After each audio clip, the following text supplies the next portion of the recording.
law enforcement program, which is $500,000 to us. All of the COPS funding, both on the law enforcement and prosecution and jail side. That is $100,000 and change to the sheriff's office, about, I think, $36,000 to the jail. But it's also $100,000 to the city of Point Arena, and that's what they use to pay all of their law enforcement contracts to us. And there is some escape language in their contract where we would have to go back to the table. We are the law enforcement agency. The sheriff is the chief of police in Point Arena. And so we would have to talk to them about the cost of delivering those services. Obviously, we're going to continue services, but we have to figure out a way to pay for them. Also at the federal level, as I believe you know, the burn funds, the JAG grant funds, SCAP, those are all up in the air. They've either been cut or they have not been refunded as part of the continuing appropriations bill. And that gives us cause for concern. On the CalMet, if it survives through the Senate Budget Committee, the 10% cut may be something that we can absorb. We're currently underspending those funds. And I think that's about it. We continue to watch this very closely. The State Sheriff's Association and the National Sheriff's Association have been lobbying very hard at the national level for restoration of the federal funds. And at the state level, the State Sheriff's Association has a very effective lobbying firm working for them. We enjoy a strong connection with the governor's office through his public safety liaison, Tom Sawyer, who's a former sheriff himself.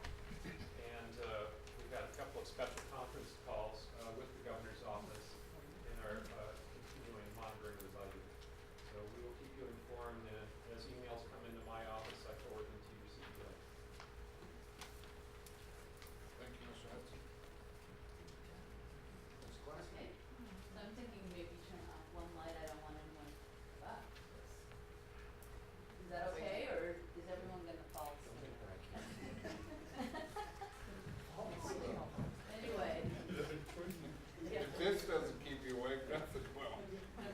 Really. Well, I will try and move through this quickly. And so this is kind of pulling together some of the information that has been provided to you already, with the reported report, the May revise, and then just kind of looking at how it affects the development of the proposed budget. So the outline here is that I'll talk about, I'm calling it the preliminary proposed budget, so that you know that it is still preliminary. And then some of the projections regarding personnel and wages and benefits, projections regarding the debts and liabilities, talk briefly about the geographic distribution of services, what we have so far, and the additional work that needs to be done, and then the balancing strategies that we've been using to close the gap. So at any point when you're designing a budget, there are a number of things that you look at. And so in the process of designing this budget, we start out with county priorities, then the budget guidelines. So the county priorities are what things do we feel up front need to be funded that the board has expressed a commitment to over the years, and keeping those front and center. Budget guidelines are kind of how we go into approaching the budget and the development of the budget. Then we look at your revenue projections, you look at your fund balance carryover, which at this point we do have an estimate, and you look at your state budget impacts. Then you project wages, benefits, debts, and liabilities, and look at your expenditure proposals. And you put that all together, and you get to the point of applying your balancing strategies, and that's how you come up with the budget piece of it. But we are building the budget. You design the budget, you build the budget, and in this particular case, it is a work in progress. It's not something that you say, oh, well, we're done now. And particularly when you've got the entire state budget out there and no end in sight. So there are things that possibly even up to the final budget hearings, we're just not going to know. But there will be more information that comes in, and so when we get to the final budget, that's when hopefully the project gets signed up. So just to look at what the county priorities are that we are working our way through. And the interesting thing as I was kind of constructing this list is, I guess the phrase